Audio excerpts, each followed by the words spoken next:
नमस्कार दोस्तों, जैसा कि आप लोग को पता होगा कि झारखंड में फिर से एक बार इंडिया गठबंधन की सरकार बन चुकी है। इस गठबंधन सरकार में यदि देखा जाए तो मुख्य रूप से हेमंत सोरेन जी की जेएमएम पार्टी, राहुल गांधी जी की कांग्रेस पार्टी और लालू प्रसाद यादव जी की आरजेडी पार्टी शामिल है। तो सरकार के गठन के पश्चात सभी मंत्रीगण और मुख्यमंत्री जी भी शपथ ले चुके हैं। तो इसीलिए आज का जो टॉपिक है वो इसी से रिलेटेड है हमारा। साथ ही साथ यह टॉपिक उन सभी विद्यार्थियों के लिए महत्वपूर्ण है जो झारखंड के एग्जाम की तैयारी कर रहे हैं या करना चाहते हैं। और वैसे लोग भी इस टॉपिक को देख सकते हैं जो मतलब झारखंड के बारे में जानकारी रखने का इच्छुक हो या रुचि रखते हैं। ठीक है, तो आइए हम लोग शुरू करते हैं। सब जिस प्रकार आप लोग स्क्रीन पर देख रहे होंगे कि हेमंत 4.0, तो देखिए हेमंत 4.0 मैंने इसलिए लिखा क्योंकि हेमंत सोरेन का जो है इस बार लेके मुख्यमंत्री का चौथी बार कार्यकाल शुरू हुआ है, इसीलिए मैंने 4.0। अब कैसे चौथी बार कार्यकाल शुरू हुआ है इसको जल्दी से बता देते हैं कि पहली बार हेमंत सोरेन जो है मुख्यमंत्री बने थे वो 2013 से 14 के बीच उनका कार्यकाल रहा था। 2013 बने थे, लगभग मतलब 1.5 साल के लगभग मुख्यमंत्री रहे थे। उसके बाद सेकेंड बार 2019 में बने मुख्यमंत्री, जो कि पूरा कार्यकाल नहीं कर पाए, 4 साल मतलब कम से कम किए। उसके बाद जेल जाना पड़ा। फिर जेल जाने के बाद फिर से जब जेल से वापस निकले तो फिर से तीसरा बार उन्होंने मुख्यमंत्री का शपथ लिया और करीब मतलब 150 दिन मुख्यमंत्री बने रहे। फिर उसके बाद चुनाव हुआ। चुनाव होने के पश्चात फिर से अवधि चौथी बार उन्होंने मुख्यमंत्री का शपथ लिया और अपना मंत्रिमंडल का विस्तार किया।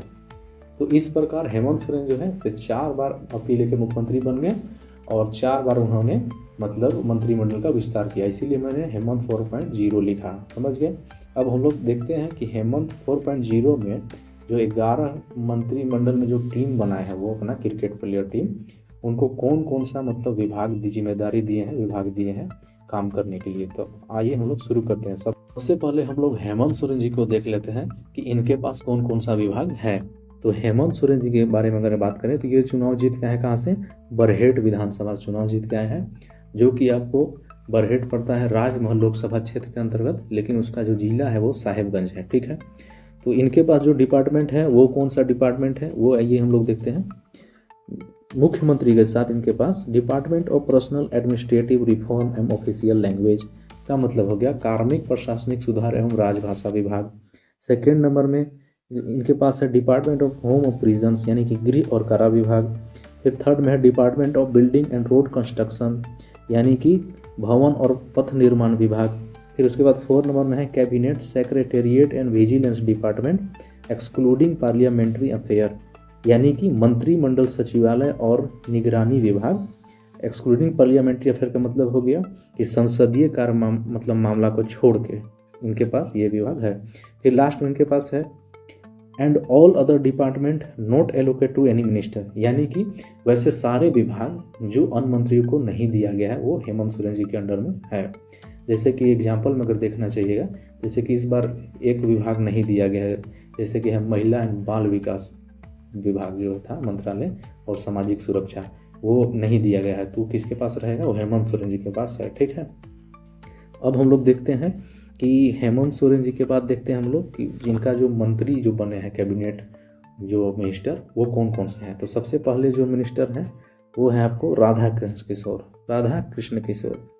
ये चुनाव जीत के हैं छतरपुर विधानसभा से, जो कि पलामू जिला के पलामू लोकसभा क्षेत्र के अंतर्गत आता है।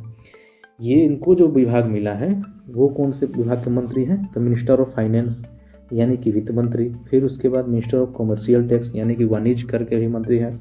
फिर minister of planning and development यानी कि योजना और विकास के भी मंत्री हैं। फिर लास्ट में मिनिस्टर ऑफ पार्लियामेंट्री अफेयर यानी कि संसदीय मामले या संसदीय कार्य के ये भी मंत्री हैं, जो कि अभी पीछे ही दिखाया गया था कि पार्लियामेंट्री अफेयर लिखा था एक्सक्लूडिंग यानी कि ये जो मामला है किनको दिया गया है, राधा कृष्ण किशोर जी को, वो हेमंत सोरेन जी नहीं लिए हैं, एक्सक्लूड यानी कि छोड़ के। फिर उसके बाद ये कौन से पार्टी से आते हैं, देखिए कांग्रेस पार्टी के हैं। उसके बाद हम लोग आगे देखते हैं सेकेंड जो मिनिस्टर हैं वो कौन से हैं। सेकेंड जो है वो है हफीजुल हसन अंसारी। ये चुनाव जीत के हैं मधुपुर विधानसभा के, जो कि आपको देवघर जिला में पड़ता है लेकिन गोड्डा लोकसभा क्षेत्र के अंतर्गत आता है। ये है जेएमएम पार्टी के हैं, जेएमएम पार्टी से हैं ये मिनिस्टर। इनको जो विभाग मिला है मिनिस्टर ऑफ वाटर रिसोर्सेज यानी कि ये जल संसाधन विभाग के मंत्री हैं। फिर उसके बाद मिनिस्टर ऑफ माइनॉरिटी वेलफेयर यानी कि अल्पसंख्यक कल्याण विभाग के भी मंत्री यही हैं। तो इस प्रकार हम लोग 2 देख लिए कैबिनेट मंत्री, और थर्ड में जो कैबिनेट मंत्री है वो है हमारे रामदास सोरेन। रामदास सोरेन ये चुनाव कहाँ जीत के हैं? घाटशिला से जीत के आए हैं। घाटशिला लोक विधानसभा क्षेत्र से, जहाँ से चंपई सोरेन के बेटे बाबूलाल सोरेन इनके कंपटीटर थे। और घाटशिला एक्चुअली में आता है जमशेदपुर लोकसभा क्षेत्र के अंतर्गत, लेकिन उसका जो डिस्ट्रिक्ट है वो है पूर्वी सिंहभूम। ठीक है, तो इनको जो ये कौन पार्टी से है? ये जेएमएम पार्टी से है। और इनका जो विभाग है वो कौन सा है? Minister of school education and literacy development, यानी कि इनका जो विभाग है स्कूल शिक्षा और साक्षरता विकास का जो मंत्री है यही है। फिर उसके बाद सेकेंड नंबर में है मिनिस्टर ऑफ रजिस्ट्रेशन डिपार्टमेंट, यानी कि रजिस्ट्रेशन मतलब निबंधन जो विभाग है उसका भी मंत्री रामदास सोरेन है। तो इस प्रकार हम लोग देख लिए 3 मंत्री देख लिए। चौथा हम लोग देखते हैं। चौथा नंबर में जो मंत्री बने हैं वो है हमारे चमरा लिंडा। ये कहाँ से चुनाव जीत के आए हैं? ये है आपको बिशुनपुर विधानसभा से, जो पड़ता है आपको गुमला मतलब जिला में पड़ता है।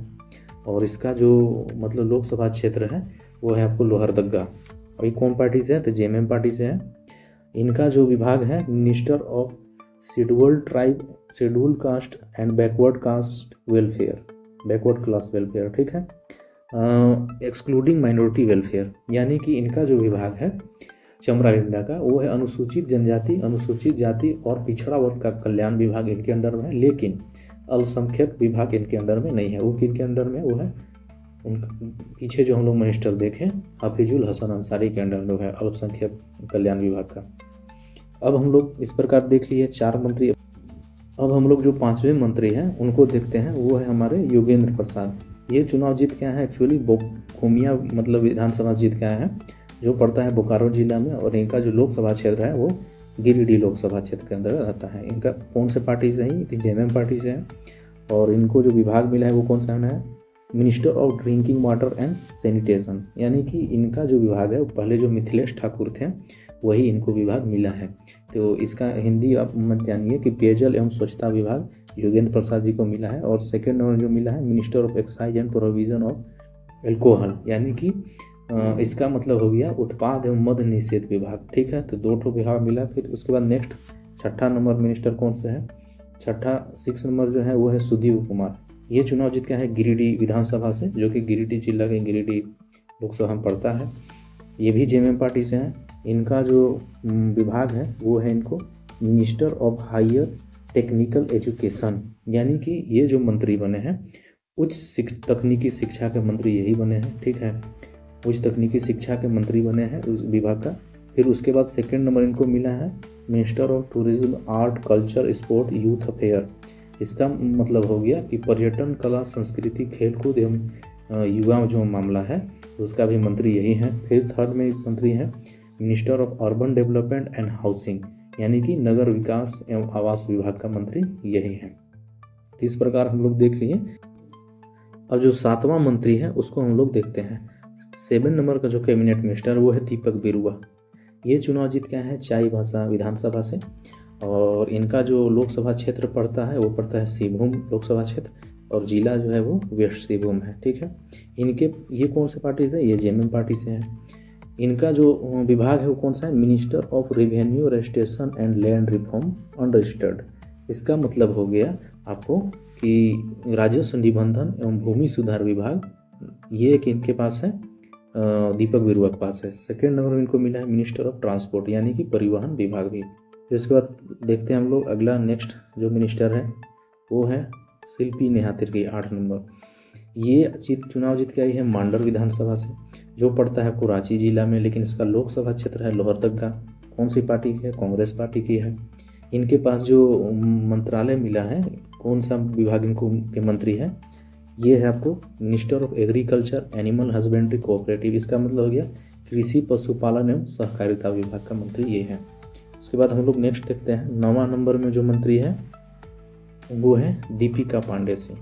ये चुनाव जीत के आए हैं महागामा विधानसभा से, जो कि आपको गोड्डा मतलब लोकसभा में पड़ता है क्षेत्र में, और गोड्डा ही जिला में मानिए। इसका जो नेक्स्ट ये कौन से पार्टी से है? ये कांग्रेस पार्टी से है। इनका जो मिनिस्ट्री है वो कौन सा है?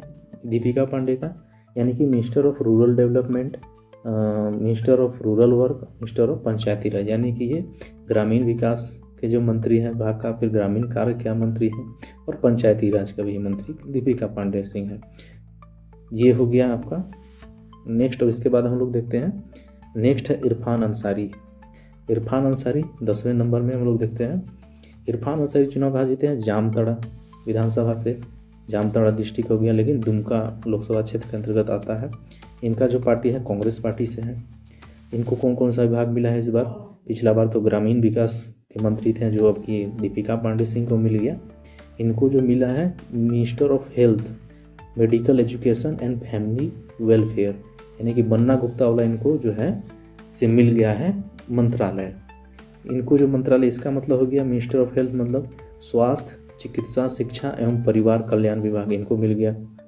फिर सेकंड नंबर में minister of food, public distribution and consumer affair, यानी कि खाद्य, सार्वजनिक वितरण एवं उपभोक्ता मामला विभाग इन्हीं के पास है।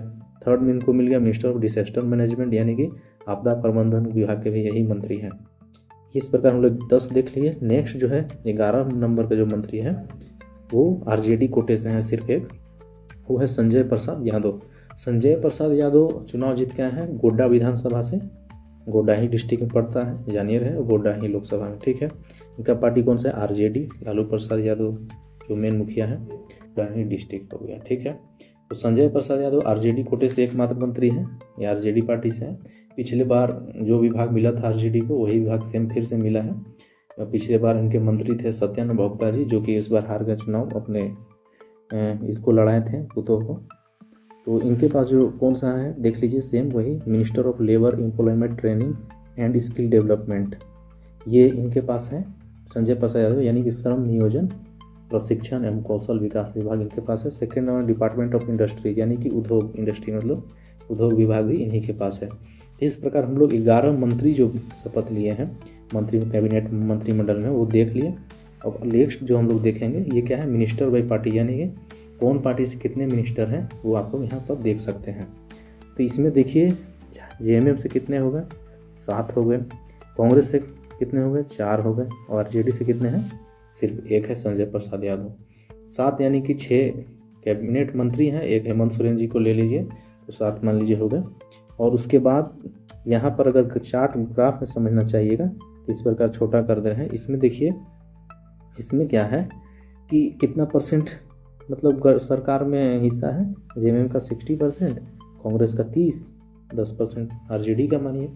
तो इस प्रकार इंडिया गठबंधन की जो सरकार है वो तीनों मिलकर चल रही है, ठीक है।